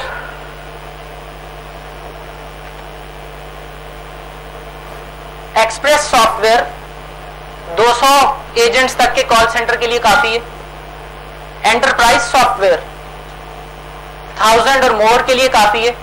और जो होस्टेड सॉफ्टवेयर सीरीज है वो उन आउटसोर्सर्स के लिए है जो एक दफा इन्वेस्टमेंट करके, ये बड़े बड़े जो नाम है टेलीनॉर, वारिद, मोबिलिंक, वो उनके फर्दर सर्विस प्रोवाइडर बनना चाहते हैं कि वो अपने कॉल सेंटर उनके पास लगा लें और हर एक का एक अलग वर्चुअल इंस्टेंस चल रहा हो। ये होस्टेड वर्जन है जो for service provider. So IP contact centre या किसी भी कॉन्टेक्ट सेंटर को लगाने की मेन वजूहात क्या है, या आईपी कॉन्टेक्ट सेंटर की मेन क्या है? इन्वेस्टमेंट आपने अपनी मिनिमाइज करनी है, तो आउटसोर्सिंग मॉडल में मिनिमाइज हो रही है।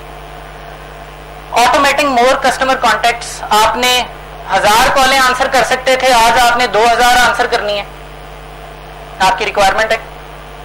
More and more customers are calling, business grow कर रहे हैं, हर रोज आज 1000 की फैसिलिटी है तो कल 2000 की होनी चाहिए। इस तरह की कई वजूहात हैं जिसकी वजह से आप एक एंटरप्राइज कॉन्टेक्ट सेंटर की तरफ बढ़ते हैं। और अगर आईपी बेस्ड हो तो आपको पता है कॉस्ट लोअर हो जाएगी। वही बातें जो हमारी अब तक की कई बातों से मैप हो रही हैं।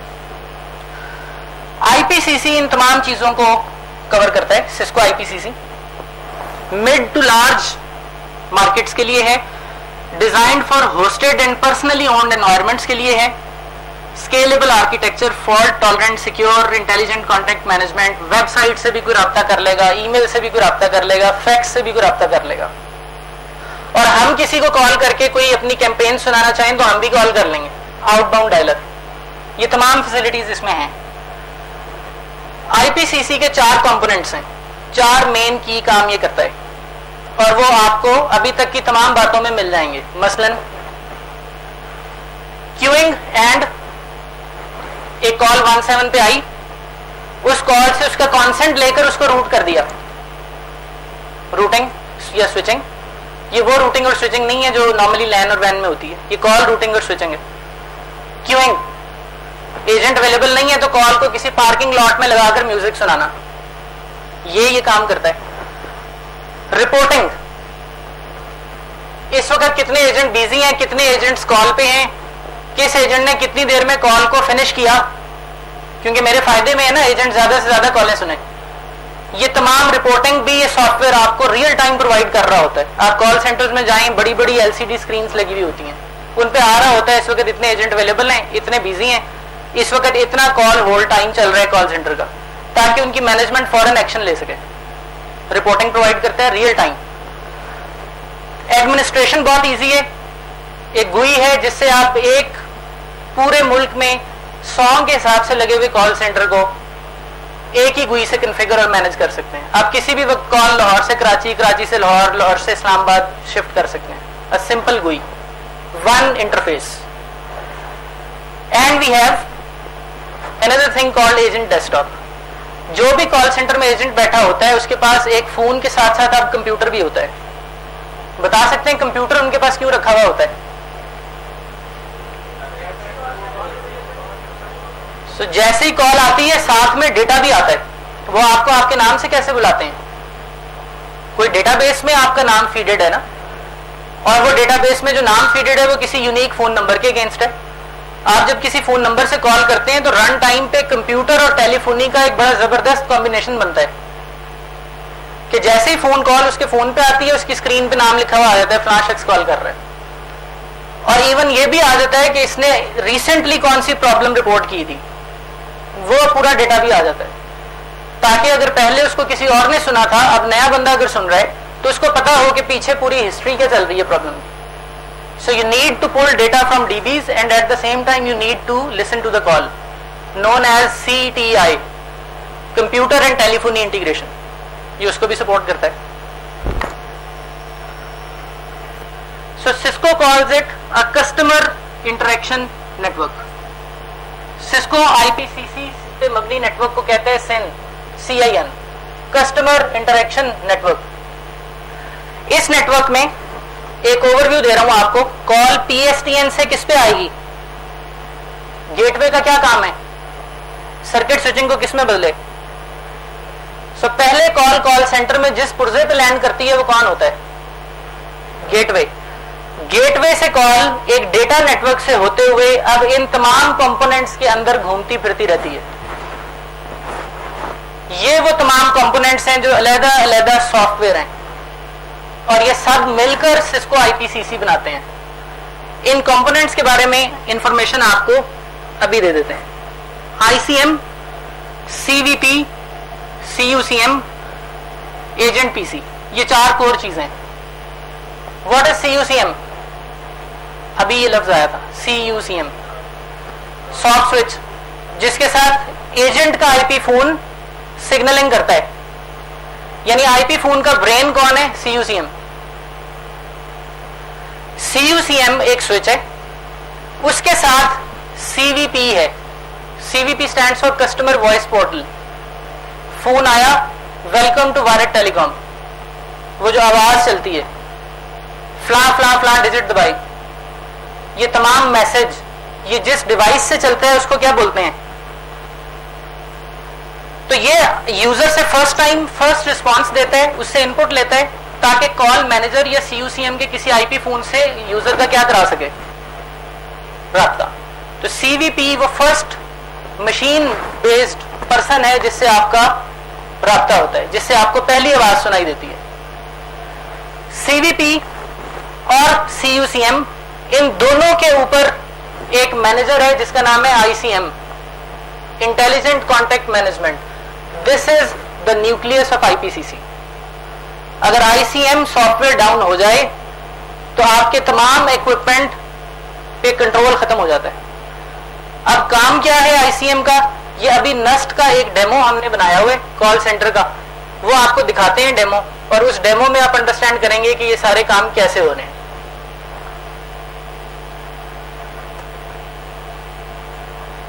नस्ट कॉन्टैक्ट सेंटर डेमो, इस वक्त एक लाइव डेमो अवेलेबल है जिसपे ये तमाम चीजें हुई हुई हैं। पहले मैं आपको दिखा देता हूं कि ये चीजें हैं क्या।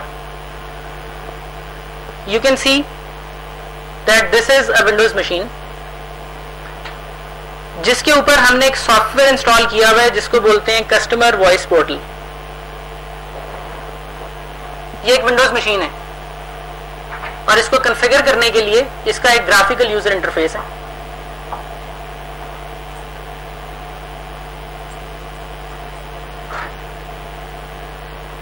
Let it open. और इसके अलावा जो चीजें हमारे पास मौजूद हैं उनकी डिटेल्स कुछ इस तरह से कि we have an ICM Windows machine जिसका IP एड्रेस ये, we have a CUCM Windows machine जिसका IP एड्रेस ये। आप देख रहे हैं दोनों एक ही सबनेट में। We have a CVP Windows based machine जिसका IP एड्रेस ये, and we have an agent machine जिसका IP एड्रेस ये है। तो ये सब विंडोज बेस्ड ऑपरेटिंग सिस्टम है जी जिसके ऊपर सॉफ्टवेयर इंस्टॉल्ड है और ये 4 मशीन्स एक ही लैन स्विच पे कनेक्टेड है। इसी लैन स्विच के ऊपर हमने कनेक्ट की हुई है एक गेटवे। हमें गेटवे की क्या जरूरत पेश आई? क्योंकि हमने अपने मोबाइल फोन से भी कॉल करके इसी नस्ट के कॉल सेंटर में लैंड होना है। तो हम तो सर्किट स्विचिंग पे हैं और वो सारा सेटअप किस पे है? पैकेट स्विचिंग पे। So we have to translate circuit switching into packet switching. तो एंट्री पॉइंट ही कॉल सेंटर में गेटवे। गेटवे के एक तरफ तो हमने PTCL की फोन लाइन लगाई हुई है और दूसरी तरफ उसके IP नेटवर्क है। वो फोन लाइन जो हमने कनेक्ट की हुई है वो ये है। ये एक रियल PTCL फोन नंबर है जो इस वक्त कनेक्टेड है उस वॉइस गेटवे के साथ। अगर इस फोन नंबर पे आप कॉल मिलाएं तो आपकी कॉल वॉइस गेटवे पे जाती है जो आपके सामने एक डिवाइस पड़ी हुई है एक बॉक्स की शक्ल में। इस वॉइस गेटवे से कॉल IP में बदल दी जाती है। आपकी सर्किट स्विच सिग्नलिंग को किस में ट्रांसलेट किया जाता है? यानी SIP की स्टोरी स्टार्ट होती है। सो जब भी कॉल इस पे आएगी इससे आगे कॉल किस में बदल जाएगी? SIP में। ये SIP वाली सिग्नलिंग किसको जाके हिट होगी? CVP को। First entry point. CVP वो शख्स है जो असिस्टेंट है कॉल सेंटर में कि भाई कॉल आ गई है बताएं अब क्या करूं। ये हर चीज के बारे में पूछता है मैं क्या करूं। और किससे पूछता है? ICM से। सो जैसे ही कॉल आके इसको हिट होगी CVP ICM से कहेगा मुझे बताओ इस वक्त एक कॉल आई है मैं क्या करूं। ICM उसे ये कहेगा कि यार तुम यूं करो कि इस कॉल को थोड़ी देर के लिए फलां वेब फाइल सुनानी शुरू करो। Welcome prompt. ये इंस्ट्रक्ट करेगा कि जो कॉल आई है इसको क्या सुनाई जाए? Web file. वो वेब फाइल हमने किसी एक मशीन में कॉपी की हुई है बस। That machine is known as media server. हमने रिकॉर्ड करके वेब फाइल उसमें कॉपी कर दी है। सो ये ICM इसको इंस्ट्रक्ट करेगा कि तुम थोड़ी देर उसको वेब फाइल सुनाओ। सिग्नलिंग पाथ देख रहे हैं यहां तक गया, ये सिग्नलिंग थी। अब गेटवे को क्या कहा जा रहा है? वेब फाइल सुनाओ। तो वेब फाइल सुनने के लिए तो RTP चाहिए ना। तो गेटवे का फर्स्ट टाइम RTP किसके साथ खुलेगा? मीडिया सर्वर के साथ। यहां से एक नस्ट की welcome file first time caller को सुनने को मिलेगी। लेकिन उस वेब फाइल के बारे में बताया किसने? CVP ने बताया किससे? पूछकर, ICM से। और जितनी देर आप वो वेब फाइल सुनेंगे उतनी देर ICM क्या कोशिश करेगा कि वो आपके लिए किस शख्स को ले आए? एजेंट को। एजेंट फोन से राब्ता मुमकिन बना दे। एजेंट्स किसके साथ जुड़े होंगे? सो CUCM को पता है कौन सा फोन नंबर बिजी है या कौन सा फोन नंबर अवेलेबल है। जैसे ही कोई फोन नंबर अवेलेबल होगा वो फौरन किसको मुतला कर देगा? ICM को कि ICM एक फला फोन नंबर अवेलेबल है जिससे तुम बात करा सकते हो। वो फोन नंबर ICM किसको दोबारा सेंड करेगा? CVP को। कि CVP जो कॉल तुमने वो वेलकम प्रॉम्प्ट पे फेंकी हुई थी उस कॉल को वहां से उतारो और अब फला अंदर शख्स अवेलेबल है उसके साथ थ्रू कर दो। तो कॉल की पार्किंग जो यहां पे हुई है वो पार्किंग अब कहां पे होगी? जाके इसके साथ एक एजेंट पे। सो लेट्स सी ये सब कैसे हो रहा है। हमने कॉल मिलाई, कॉल लैंड हुई। कॉल किस पे गई? CVP पे। CVP ने किससे पूछा? ICM से। ICM ने अपने पास से फौरन जवाब दिया कि इसको फला तर्ज की वेब फाइल सुनाओ। सो फर्स्ट टाइम एक वेलकम प्रॉम्प्ट सुनाई दिया, thank you for calling XYZ। आप 1 मिलाएं फलां काम के लिए, 2 मिलाएं फलां काम के लिए और 3 मिलाएं XYZ फंक्शन के लिए। आप जब वो डिजिट मिलाएंगे, अपना कॉन्सेंट बताएंगे, उस कॉन्सेंट की बेस के ऊपर डिजिट कोई ना कोई मिलाएंगे ना आप। वो क्या डिजिट प्रेस करता है, लेट्स से वो शख्स कहता है 0 प्रेस किया जी मैंने, वो 0 दोबारा CVP किससे पूछेगा, क्योंकि वो 0 तो किसको मिला है, CVP पूछेगा ICM। अब उसने कहा है 0, तो बताओ 0 के लिए कौन से पर्सन हैं जो मौजू हैं, उन तक तो जरा पहुंचा दो। ICM ये कहेगा कि ठहरो मुझे चेक करने दो, क्या मुझे CUCM ने किसी अवेलेबल एजेंट के बारे में बताया है।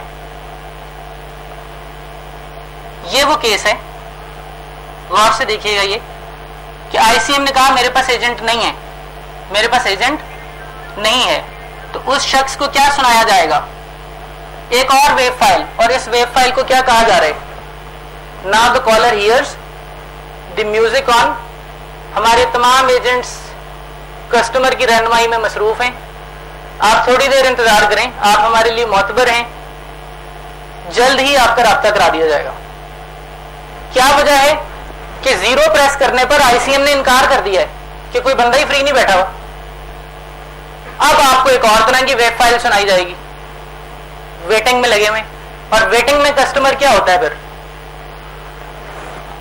जिस तरह आप हो रहे हैं। तो इसीलिए मैं मेरा तेज तेज इसको लेके चल रहा हूं। अच्छा जी, जैसे ही दरमियान में एजेंट अवेलेबल हुआ, ICM उसका फोन नंबर CUCM से लेकर किसको दे देगा, CVP को। CVP गेटवे को इंस्ट्रक्ट करेगा कि भाई अब इसका RTP पाथ वहां से उठाकर किसके साथ एस्टेब्लिश करो, एजेंट के साथ। और कस्टमर की जब कॉल रिसीव होगी तो he will be something like this, और एजेंट को हुक्म होता है कि आपने ऐसे होना है। सो इस डेमो को अब करके देख लेते हैं, इस नंबर पे कॉल करके देख लेते हैं।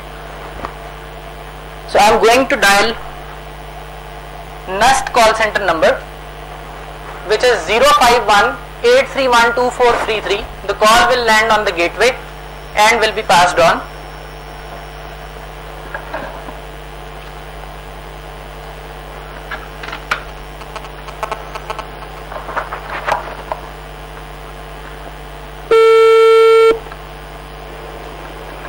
Thank you for calling National University of Science and Technology. Please press 1 for admissions, 2 for academics, Now 3 this for IVR is being played from 4 for student affairs, media sir. Welcome. 5 for library. आप customer से If you क्या know पूछने the जा रहे हैं right उसका section, interest, please press now इनको or दें press आप 0 स्टार्टिंग है ताकि आपको to speak to आपका our स्किल दिया जाए। representative. If you wish to repeat this menu, मैं कहता हूँ जी कि मुझे please press एकेडमिक्स में जाना है। 1 प्रेस किया, you have to signal something. press 1 for undergraduate programs, admissions में अब आगे आपने किस प्रोग्राम में For जाना है, postgraduate जैसे 1 program. for undergraduate program। 3 today. NUST is the dynamic face of higher education in Pakistan. Hold आपको लग रहा है कि Our new technology smart campuses is Islamabad. National not only with its premier educational institutions and research centers, but also enjoys the very facilities of the campus professional sector. Campaign चला दी। For further information, please log on to customer जो है वो एक हद तक ही सुनेगा। सो बहरहाल agent जैसे ही फ्री होगा कॉल एजेंट को दी जाएगी। So call lands on an agent as soon as agent is available, और एजेंट फोन उठाने के बाद हमें वेलकम कर सकता है। बोलिएगा।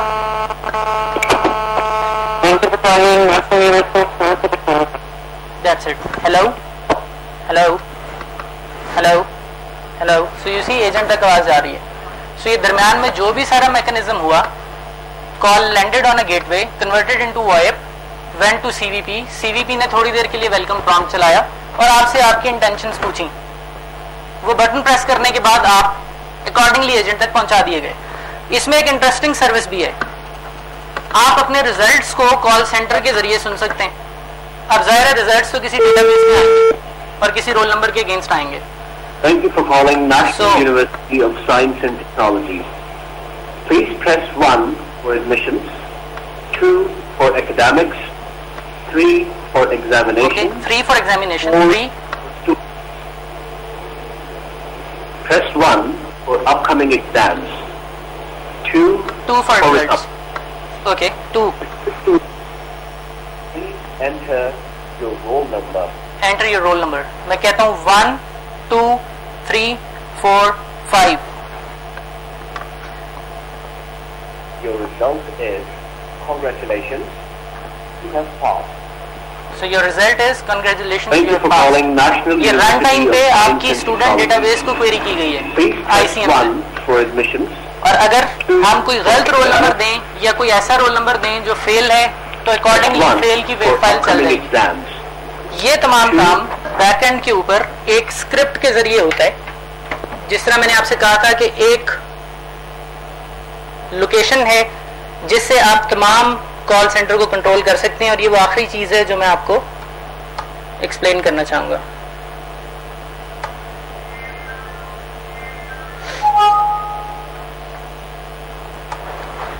So you see, ICM is the brain of IPCC. ICM, ये ICM है, विंडोज बेस्ड मशीन है. जो लोग प्रोग्रामिंग जानते हैं उनके लिए ICM का ये स्क्रिप्ट बनाना कोई मसला नहीं है.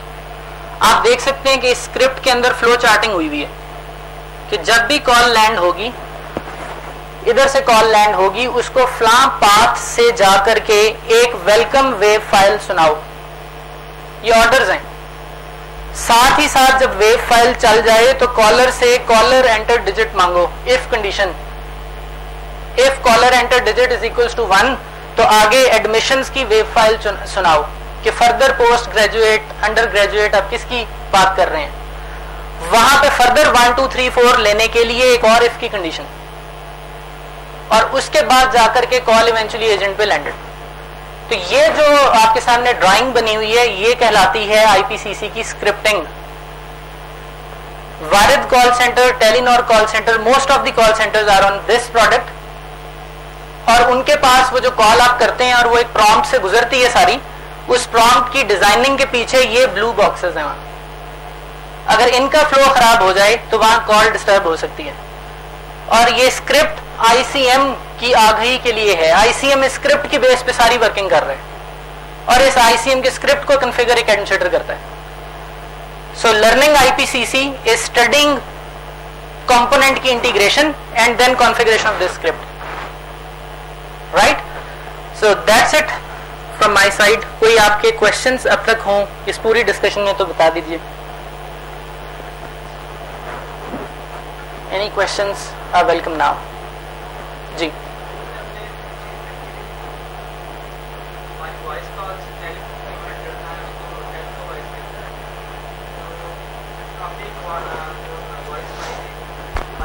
हेलो.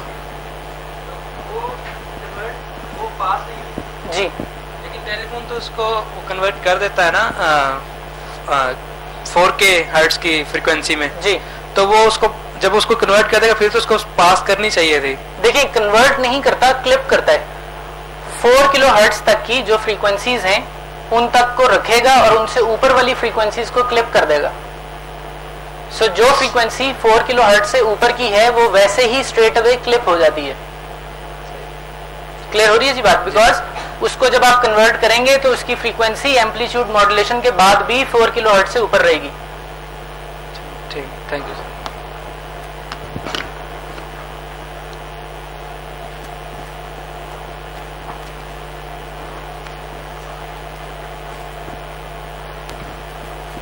सर ये जो आपने कोडेक बताए थे वो सिर्फ वॉइस के लिए थे कि या वीडियो के लिए भी सेम कोडेक यूज होता है? वीडियो के लिए डिफरेंट है, ये अच्छा. सिर्फ वॉइस के कोडेक्स थे. Okay, thank you. सर ये हम लोग इस टाइम पे direct IP to IP call कर सकते हैं, जैसे कि अभी तो आपने एक फोन नंबर दिया ना, इसकी बजाय अगर हम किसी आईपी के ऊपर मैप कर दें आपका सॉफ्टवेयर, जी कर सकते तो हैं. Direct IP to IP calls. जी. इसी कॉल सेंटर के अंदर कॉल डायरेक्ट इंटरनेट से भी लैंड कर सकती है, फिर वॉइस गेटवे एंट्री पॉइंट नहीं होगा, कॉल सीधी आके सीवीपी को ट्रिगर करेगी.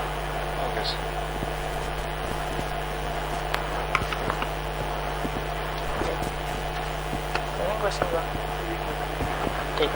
सर हमने GSM को कनेक्ट किया था अपनी एक्सचेंज से और इसी तरह हमने सैटेलाइट को भी एक्सचेंज से कनेक्ट हुए थे, तो वो जो हमारे आते हैं वो भी NNI में आएंगे? जी NNI, नेटवर्क टू नेटवर्क में।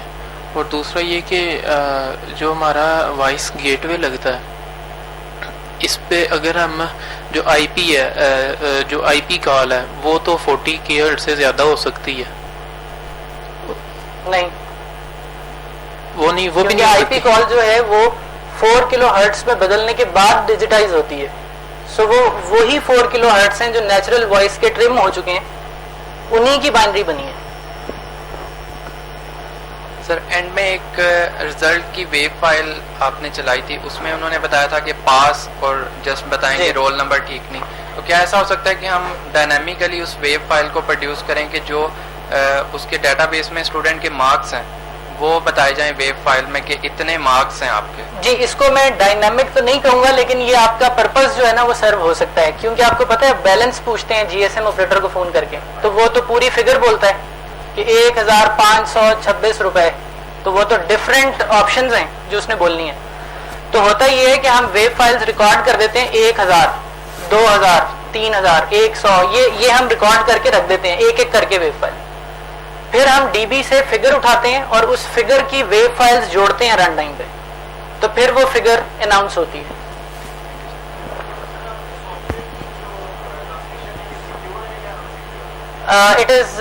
इट कैन बी सिक्योर अगर आप इसको SRTP पे ले जाएं, by default it is unsecure.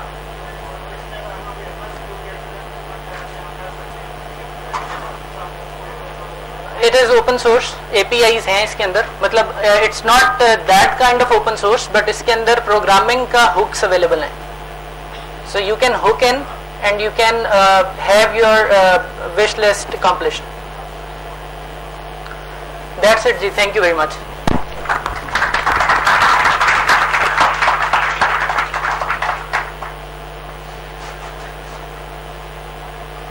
Thank you, Mr. Fakhr, for giving us this excellent talk and giving a practical demonstration. We have had you here previously and we hope we'll see you here again. Now I'll request Mr. Habil, HOD, EE Department at CX to please share his views.